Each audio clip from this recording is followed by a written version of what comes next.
ഇന്നത്തെ ചെറുപ്പക്കാര് കളിയാക്കലും പരിഹാസവും ഇത്തിരി കൂടുതലാ. ഇന്നത്തെ കുട്ടികളുടെ മക്കളെ നിങ്ങൾ ഈ പെൺകുട്ടികളോട് പറയുന്നു, നിങ്ങൾ ശരീരം മറച്ച് നടക്കുക, നിങ്ങൾ ഇങ്ങനെ ഔറത്ത് തുറന്നിട്ട് കൊണ്ട് നടക്കരുത്, നിങ്ങളുടെ ജീവിതത്തിൽ മാറ്റം വരുത്തണം, നിങ്ങൾ ഹറാമ് ചെയ്യരുത്, വ്യഭിചരിക്കരുത്, അന്യപുരുഷന്മാരുമായിട്ട് ഇടകലരുത്. ഉസ്താദിന് കിട്ടാത്തതുകൊണ്ടാ ഉസ്താദ് അങ്ങനെയൊക്കെ പറയുന്നേ.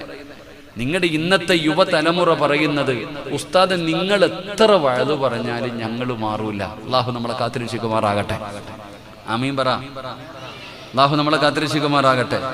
ഇന്നത്തെ കുട്ടികൾ പറയുന്നത്, നിങ്ങൾ എത്ര തലകുത്തി കിടന്നു പറഞ്ഞാലും ഞങ്ങൾ മാറൂല. കാരണം ഈ ജീവിതം ആസ്വദിക്കാനുള്ളതാണ്, ഈ ജീവിതം സുഖിക്കാനുള്ളതാണ്. നിങ്ങൾ പറയുന്നത് പോലെ മരണത്തിന് ശേഷമുള്ള ആ സ്വപ്ന ലോകത്തിന് വേണ്ടി മാറ്റിവെക്കാനുള്ളതല്ല, ഇത് ആസ്വദിക്കാനുള്ളതാണെന്നാ പറയുന്നത്. അള്ളാഹു നമ്മളെ കാത്തിരക്ഷിക്കുമാറാകട്ടെ. അള്ളാഹു നമ്മളെ കാത്തിരക്ഷിക്കുമാറാകട്ടെ. അള്ളാഹു നമ്മളെ കാത്തിരക്ഷിക്കുമാറാകട്ടെ. അള്ളാഹു നമുക്ക് ഈമാൻ തരും. ഞാൻ ഇരുന്നോട്ടെപ്പാ, എനിക്ക് ചെറുതായിട്ട് തല കറങ്ങുന്നുണ്ട്, ഇരുന്നോട്ടെ. ബ്ലഡ് കുറവായത് കാരണം ഡോക്ടർ എൻ്റെ അടുത്ത് പറഞ്ഞു ബ്ലഡ് കുത്തിയിടാൻ. ഞാനാണെങ്കിൽ ഇനി വേറൊരു ബ്ലഡ് കുത്തിക്കയറ്റണ്ടെന്ന് വിചാരിച്ചിട്ട് ഞാനിങ്ങനെ നടക്കാം. അള്ളാഹു ആഫിയത്തും ദീർഘായുസ്സും നൽകുമാറാകട്ടെ. കാശില്ലാത്ത ഒരു ഉപദേശം, നമ്മളെപ്പോഴും വഴുതു പറയുമ്പോൾ ഈ പെണ്ണുങ്ങളെ ശ്രദ്ധിക്കണം. ഞാനാണെങ്കിൽ 9 വർഷം മുമ്പ് പ്രസംഗിച്ചപ്പോൾ ഞാൻ പറഞ്ഞു, പെണ്ണുങ്ങളെ തല്ലാൻ പറ്റുന്ന 5 സമയമുണ്ടെന്ന്. പെണ്ണുങ്ങളെ തല്ലാൻ പറ്റുന്ന 5 സമയമുണ്ടെന്ന്. എനിക്കിപ്പോൾ 29 കേസുണ്ട്. അള്ളാഹു കാത്തിരക്ഷിക്കുമാറാകട്ടെ കേട്ടോ. 29 കേസാണ്. എന്തിന്? പെണ്ണുങ്ങളെ തല്ലാൻ പറ്റുന്നു എന്ന് പറഞ്ഞതിൽ മാത്രം. വനിതാ കമ്മീഷൻ പരലോകമൊക്കെ ഉണ്ടോ? അള്ളാഹു നമ്മുടെ പരലോകം നന്നാക്കി തരുമാറാകട്ടെ. എപ്പോഴാണ് ഈ പണ്ടാരം വരണേന്നറിയില്ല. അതുകൊണ്ട് ലൈവ് എന്ന് കേൾക്കുമ്പോഴേ എനിക്ക് പേടിയാ. എന്തെങ്കിലും പറഞ്ഞ സത്യത്തിൽ ഈ പെണ്ണുങ്ങളെ എടീന്ന് പോലും വിളിക്കാൻ പാടില്ല എന്നാ, അതും കുറ്റമാ. ഭാര്യമാരെ ഒന്നും അങ്ങനെ വിളിക്കണ്ട കേട്ടോ. അള്ളാഹു നമുക്കൊക്കെ നല്ല ജീവിതം തരുമാറാകട്ടെ. എന്റെ പ്രിയപ്പെട്ട സഹോദരങ്ങളെ, ഇന്ന് നമ്മുടെ മക്കളൊക്കെ ചാനലിൽ കയറി എന്നിട്ട് ഇതൊക്കെ കുറെ അങ്ങനെ ഞങ്ങളുടെ കുടുംബത്തിൽ ചില എന്താ പറയാ അറിവ് കൂടിയവര് കളിയാക്ക കുട്ടികൾ പഴയ അവരൊക്കെ അതൊക്കെ ഇങ്ങനെ പുച്ഛത്തോടു കൂടി പറയുന്നു. ഇതൊക്കെ പഴഞ്ചൻ ആചാരങ്ങൾ എന്നാ പറയുക. ഇതൊരു ധൈര്യമെന്നറിയോ? അവരുടെ കൂടെ നിൽക്കാനും വിളിക്കാനും ആളുണ്ട്. ഞങ്ങൾക്ക് എന്തും പറയാനുള്ള അവകാശമുണ്ട്. ജീവിതം ആസ്വദിക്കാനുള്ളത് ആസ്വദിക്കും മക്കളെ. നിങ്ങളോട് ആരെങ്കിലും ആസ്വദിക്കണ്ടെന്ന് ഞങ്ങൾ പറഞ്ഞോ? ഈ ഫാൻ തിരിച്ചു. നിങ്ങളോട് ആസ്വദിക്കണ്ട എന്ന് ഞങ്ങൾ പറഞ്ഞു. ഉസ്താദ്മാർക്ക് വെച്ച് എനിക്ക് വേണ്ടെന്ന് പറഞ്ഞു. നിങ്ങൾ ആസ്വദിക്കണ്ട എന്ന് ഞങ്ങൾ പറഞ്ഞു. ആസ്വദിക്ക്, നിങ്ങൾ എന്ത് വേണേലും ചെയ്യ്. നമ്മളിപ്പോ എന്താ അതൊക്കെ പറയാ? പണ്ടൊരു മുസ്ലിം പെൺകുട്ടി ഒരു അമുസ്ലിമിന്റെ കൂടെ ഒളിച്ചോടി പോയെന്ന് പറഞ്ഞാൽ അതൊക്കെ ഭയങ്കര വാർത്തയായിരുന്നു, വലിയ സങ്കടമായിരുന്നു. അള്ളാഹു നമ്മുടെ മക്കളെയൊക്കെ നന്നാക്കി തരുമാറാകട്ടെ. ഞാൻ ഈ അടുത്ത കാലത്ത് ഒരു പെൺകുട്ടി ഒരു അമുസ്ലിമായ ചെറുപ്പക്കാരന്റെ കൂടെ ഒളിച്ചോടി പോയെന്ന് പറഞ്ഞപ്പോ കമന്റ്സ് ഉണ്ട് അതിന്റെ താഴെ ഇങ്ങനെ കമന്റ്സ് എഴുതിയപ്പോ ഒരു പയ്യൻ എഴുതിയ ഒരു കമന്റ്സ് എന്റെ മനസ്സിൽ ഓർമ്മ വരുന്നു. അവൻ പറയുന്നു, പോയതൊക്കെ പോകട്ടെടാ, സ്വർഗത്തിൽ അത്രയും സ്ഥലം ഒഴിഞ്ഞു കിട്ടിയില്ലേ, നമുക്കവിടെ പോയി അടിച്ചു പൊളിക്കാന്ന്. അള്ളാഹു ഈമാൻ തരുമാറാകട്ടെ. പോയതൊക്കെ പോകട്ടെ, നമ്മളിപ്പോ എന്തിനാ നോക്കണേ? ഞാൻ ആ പയ്യൻ പറഞ്ഞ മറുപടിയോട് ഞാൻ ഇപ്പോഴും മനസ്സുകൊണ്ട് ഓൻ പറഞ്ഞല്ലേ നമ്പർ, പോയതൊക്കെ പോകട്ടെ, അത്രയും സ്ഥലം ഒഴിഞ്ഞില്ലേ, നമുക്കവിടെ പോയിട്ട് അടിച്ചു പൊളിക്കാം, അല്ല നമുക്കൂടെ പോകാന്നല്ല. അതുകൊണ്ട് എന്റെ പ്രിയപ്പെട്ടവരെ, തെറ്റ് ചെയ്യണോ, നിങ്ങൾക്ക് ആസ്വദിക്കണോ, നിങ്ങൾക്ക് അടിച്ചു പൊളിക്കണോ? ഞങ്ങൾ ഇങ്ങനെ പറയും, നിങ്ങൾക്ക് വേണമെങ്കിൽ നിങ്ങൾ അനുസരിക്ക്. നിങ്ങൾ കളിച്ചും ആസ്വദിച്ചും സുഖിച്ചും നിങ്ങളുടെ കൂടെ നിൽക്കാനും പിടിക്കാനും എല്ലാ ആളുണ്ട്. എന്നാൽ എന്റെ പ്രിയപ്പെട്ടവരോട് പറയുന്ന പരിഹാസവും കളിയാക്കലും, ഒരു പ്രഭാഷണം കേട്ടാൽ ആ പ്രഭാഷണത്തിന്റെ അടിയിൽ കയറിയിട്ട് നമ്മുടെ സമുദായം നാണം കെടുത്തുകയാണ്. അള്ളാഹുവിന്റെ പരിശുദ്ധമായ ദീനിനെ മോശമാക്കുന്ന രീതിയിലാണ് കമന്റ്സ് എഴുതുന്നത്, പരിഹസിക്കുന്നത്, കളിയാക്കുന്നത്. എല്ലാം നിനക്കൊരു ബലമാണ്, നിന്റെ കൂടെ ആളുണ്ടെന്നുള്ള ധൈര്യമാണ്. എന്നാ ചെറുപ്പക്കാരാ, ഞാൻ നിനക്ക് അല്ലാഹുവിന്റെ ഖുർആനിലെ ഒരായത്ത് പറഞ്ഞു തരാം. ആസ്വദിക്കണോ, അടിച്ചു പൊളിക്കണോ, സുഖിക്കണോ, എന്തു വേണമെങ്കിലും ചെയ്യ്. എന്നാ നീ ഒരു കാര്യം മറന്നു പോകരുത്. അല്ലാഹുവിന്റെ വിശുദ്ധമായ ഖുർആൻ, അല്ലാഹുവിന്റെ പരിശുദ്ധമായ ഖുർആൻ പെങ്ങളെ പറയുകയാ, വ്യഭിചരിക്കരുതെന്നല്ല പറഞ്ഞത്, നിങ്ങൾ വ്യഭിചരിക്കരുതെന്നല്ല പറഞ്ഞത്. വലാ തഖറബു സിനാ ഇന്നഹു കാന ഫാഹിഷാ.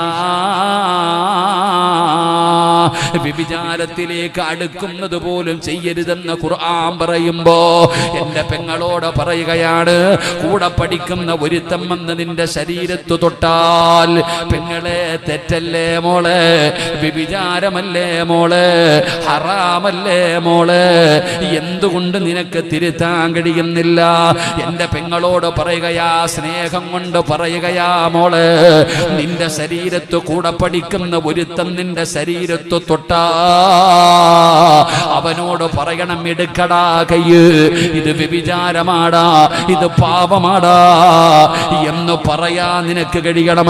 അതിനപ്പുറം പറഞ്ഞാല് പെങ്ങളെ അവൻ നല്ലവനല്ല മോളെ, നിനക്ക് ഞാൻ തെളിവ് സഹിതം പറഞ്ഞു തരാം, നിന്റെ ശരീരത്തെ തൊടുന്നവൻ നല്ലവനല്ല. എന്റെ ചെറുപ്പക്കാരോട് പറയുകയാ, കൂടെ പഠിക്കുന്ന ഒരുത്തി ഓടി വന്ന് നിന്റെ കയ്യിൽ പിടിച്ച തോളത്ത് കൈയിട്ടാ നിന്റെ കൂടെ നടന്ന എന്റെ കൂട്ടുകാരനോട് പറയുന്നു, മോനെ അവള് നല്ലവളല്ല, അവള് നല്ലവളല്ലടാ. തെളിവ് ഞാൻ നിനക്ക് പറഞ്ഞു തരാം. മഹദിയായ ആയിഷ ബീബി റളിയല്ലാഹു തആല അൻഹാ, അല്ലാഹുവിന്റെ പ്രവാചകന്റെ ഭാര്യയായ ആയിഷ ബീബിയെ കുറിച്ച് സഫ്വാൻ എന്ന് പറയുന്ന ഒരു ചെറുപ്പക്കാരനായ സ്വഹാബിയുമായി ചേർത്ത് വെച്ചിട്ട് വ്യഭിചാര ആരോപണം നടത്തുകയാണ്. പടച്ചവനെ, അല്ലാഹുവിന്റെ റസൂൽ ആരോടും മിണ്ടുന്നില്ല, നബി തങ്ങൾ ഒരാളോടും മിണ്ടുന്നില്ല. അല്ലാഹുവിന്റെ റസൂൽ നിസ്കരിക്കും വീടിന്റെ അകത്ത് കയറിയിരിക്കുകയാണ്.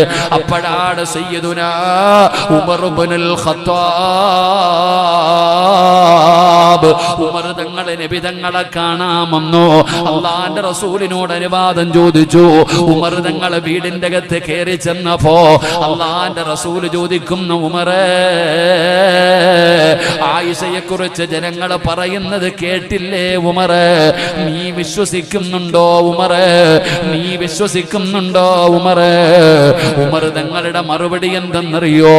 ഒരിക്കലും ഞാൻ വിശ്വസിക്കില്ല നബിയേ, ഒരിക്കലും ഞാൻ വിശ്വസിക്കില്ല നബിയേ. അല്ലാഹുവിന്റെ റസൂൽ ചോദിച്ച തെളിവുകൾ മുഴുവനും ആയിഷയ്ക്കെതിരാണല്ലോ, തെളിവുകൾ മുഴുവനും ആയിഷയ്ക്ക് എതിരാണല്ലോ, പിന്നെ എന്തുകൊണ്ടാണ് നീ വിശ്വസിക്കാത്തത്? ഉമർ തങ്ങളെ പറഞ്ഞ മറുപടി എന്തെന്നറിയോ? യാ റസൂലല്ലാഹ്, ആയിഷയെ വിവാഹം കഴിക്കാൻ പറഞ്ഞതാരാ നബിയേ? ആയിഷയെ വിവാഹം കഴിക്കാൻ പറഞ്ഞതാരാ നബിയേ? അല്ലാഹയല്ലേ പറഞ്ഞത്? ആയിഷയെ വിവാഹം കഴിക്കാൻ പറഞ്ഞത് അല്ലാഹയല്ലേ?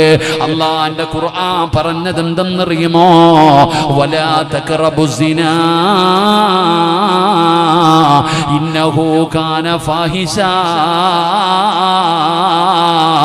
വസാഅ സബീലാ. അല്ലാഹുവിന്റെ ഖുർആൻ പറയുകയാ, വസാഅ സബീലാ. എന്റെ പ്രിയപ്പെട്ടവരെ, വ്യഭിചാരത്തിലേക്ക് നിങ്ങൾ അടുക്കരുത്. വ്യഭിചാരമെന്ന് പറയുന്നത് മോശമായ വൃത്തികെട്ട ഒരു പ്രവൃത്തിയാണ്. എന്നിട്ട് അല്ലാഹു പറയുന്നു, വസാഅ സബീലാ. അത് ചെയ്യുന്നവർക്ക് ക്വാളിറ്റി ഇല്ലടോ, ആ വ്യഭിചരിക്കുന്നവർക്ക് ക്വാളിറ്റി ഇല്ലടോ. ക്വാളിറ്റി ഇല്ലാത്തവരാണ് ഇങ്ങനെയുള്ള പ്രവർത്തനങ്ങൾ ചെയ്യുന്നത്. അതാ ഉമർ തങ്ങൾ ചോദിക്കുകയാണ്, ആയിഷ ബീബി ക്വാളിറ്റി ഇല്ലാത്ത ഒരു പെണ്ണാണോ? ഒരു ക്വാളിറ്റി ഇല്ലാത്ത പെണ്ണിനെ അല്ലാഹു നിങ്ങൾക്ക് വിവാഹം കഴിക്കാൻ പറയുമോ നബിയേ? ഒരിക്കലും ആയിഷ വ്യഭിചരിക്കില്ല നബിയേ. എന്റെ പെങ്ങളോട് പറയുകയാണ്, നിന്റെ ശരീരത്ത് തൊടുന്നവന് ക്വാളിറ്റി ഇല്ലാത്തവനാ. ഉസ്താദന്മാരിരിക്കുന്നത് കൊണ്ട് പച്ച മലയാളത്തിൽ ഞാൻ പറയുന്നില്ല. എടാ ചെറുപ്പക്കാരാ, നിന്റെ ശരീരത്ത് തൊടുന്നവള് ക്വാളിറ്റി ഇല്ലാത്തവളാ. നിന്റെ ശരീരത്ത് തൊടുന്നവള് പച്ച മലയാളത്തിൽ പറഞ്ഞ അല്ലാഹു നമുക്ക് ഈമാൻ തരുമാറാകട്ടെ. പച്ച മലയാളത്തിൽ ഉസ്താദന്മാരിരിക്കുന്നത് കൊണ്ട് ഞാൻ പറയുന്നില്ല. അതുകൊണ്ട് എന്റെ പ്രിയപ്പെട്ട പെങ്ങള്, ഞങ്ങൾ എന്തു പറഞ്ഞാലും നിങ്ങൾക്ക് മാറ്റമില്ല. എന്നാ ഖുർആനിലെ ഒന്നാമത്തെ ആയത്ത് നിനക്കറിയുമോ? ഇഖ്റ ബിസ്മി റബ്ബിക്കല്ലദീ ഖലഖ് ഖലഖൽ ഇൻസാന മിൻ അലഖ്. ഇത് ഖുർആനിലെ ഒന്നാമത്തെ ആയത്ത്. ഇനി അവസാനത്തെ ആയത്ത് അറിയുവോ പെങ്ങള്? പഠിക്കണേ പൊന്നുമോള്. എടാ ചെറുപ്പക്കാരാ, ഏതാ ആയത്ത് മറന്നില്ലെങ്കിലും ഈ ആയത്ത് നീ ഓർത്തു വെച്ചോ. അല്ലാഹുവിന്റെ വിശുദ്ധമായ ഖുർആനിലെ ഏറ്റവും അവസാനമായി ഇറങ്ങിയ ആയത്താണ്.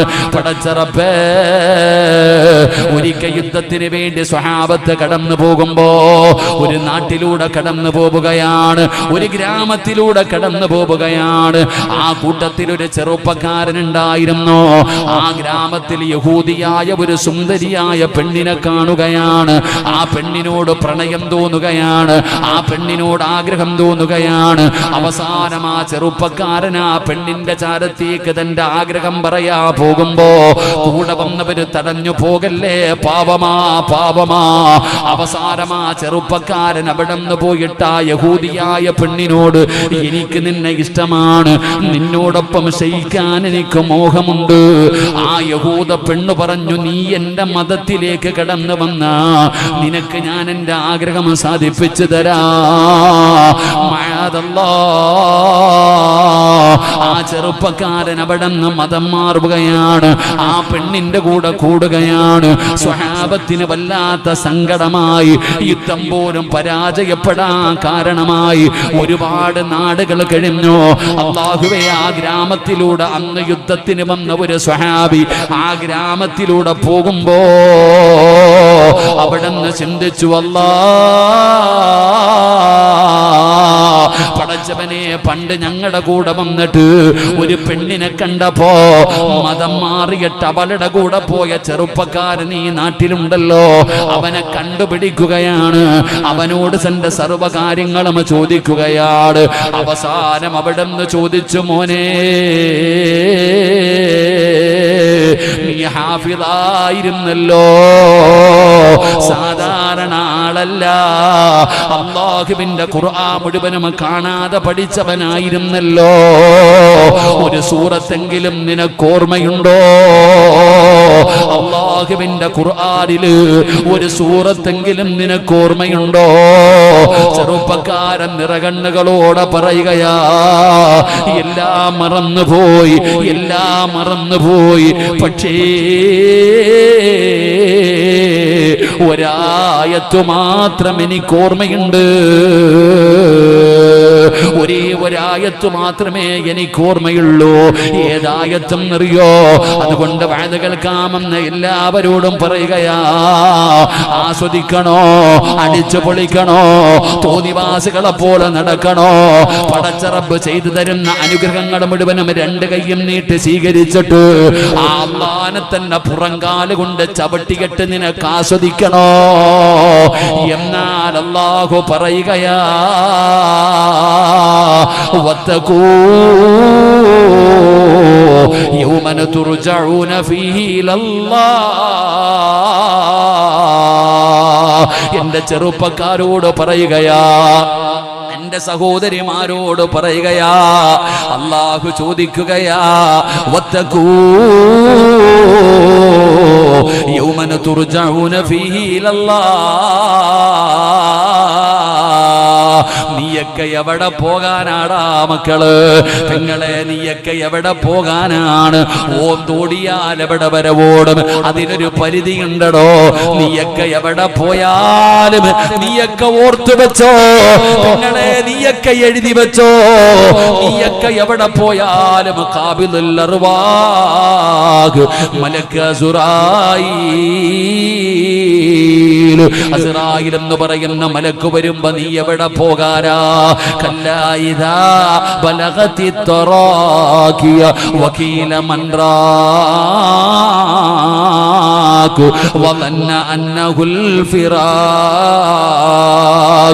والتفت الساق بالساق إلى ربك يومئذ المساق. വിളിക്കടാ, നിന്റെ റൂഹ് പിടിക്കാമെന്നതാണ്. ആരെ വേണമെങ്കിലും വിളിക്കാൻ അല്ലാഹുവിന്റെ മലക്കുകൾ പറയുന്ന സമയത്ത് നീ എവിടെ പോകാരാ? നിന്നെ പോലെ ആസ്വദിച്ച് നടന്നിരുന്ന പലരും ഇന്ന് പള്ളിപ്പറമ്പിൽ 6 അടി മണ്ണിനകത്താണ്. അതുകൊണ്ട് പടച്ച റബ്ബ് പറയുകയാണ്, വത്തഖൂ യൗമന തുർജഊന ഫീഹി ഇലല്ലാഹ്. നീയൊക്കെ എവിടെ പോയാലും എന്റെ മുമ്പിലേക്ക് തന്നെ നിന്നെയൊക്കെ ഞാൻ തിരിച്ചു കൊണ്ടുവരും.